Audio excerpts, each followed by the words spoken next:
Good morning, class. This is my video post for discussion question number 6. And the question is, what perspectives of the transformational approach do you most resonate with and why? For me, as I looked at this chapter, one of the things that I resonated the most with was the Willard's model of the person. I found it to be so in depth.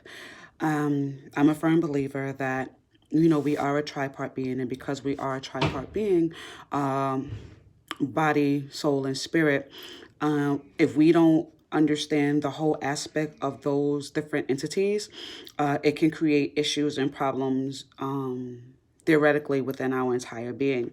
But after reading the transformative approach and looking specifically at Willard's model of the person, it made it so much more real to me, if I can say it that way, because of the fact that it allowed me to even go deeper, past what the body is, past what the soul is, past what the spirit is, to break it down to the point of the thoughts and the feelings, as well as the social context of it all. So it gave me a deeper revelation of how a person can be counseled and how a person can be transformed. And without understanding the wherewithal of all those different parts, we, or I as a clinician, may run the risk of not being fully in depth with the person, or allowing the person to be fully in depth to the point to where they can seek resolve or maintain resolve or obtain resolve. So that was one of the things that really spoke out to me traumatically. Another piece that really spoke to me was in Grego and Sizemore, the transformative approach, page 139, where it talks about table 6.1. And the table talks about the reality question, the well-being question, the character question, the development question. Those also kind of blew my mind, if I can say that, because it allowed me to see tangibly how I can help a client with finding the answers to these questions. And by being able to find the answer to these questions, it allows me to be more of a practical clinician.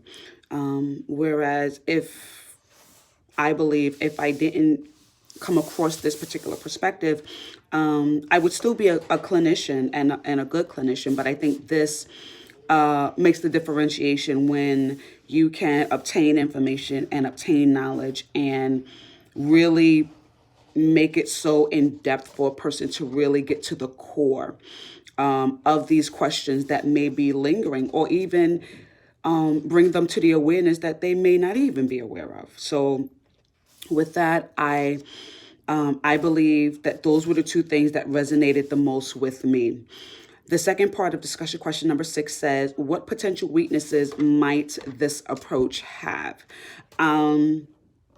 I will always say that if a person's perception of God or perception of Christianity is flawed, any method or any approach that where you try to use a faith-based practice runs the risk of being a weakness, because it'll continue to rotate into the person's flaw of what they think God and Christianity is. So I think that that could be one of the potential weaknesses of this particular model.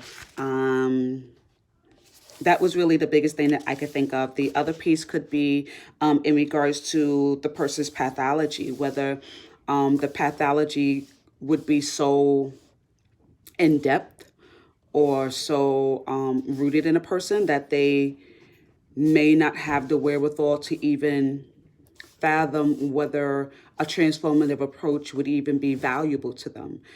So I think that might also be another potential weakness of this particular approach. Thank you so much for listening, and I will look to see you guys soon. Take care.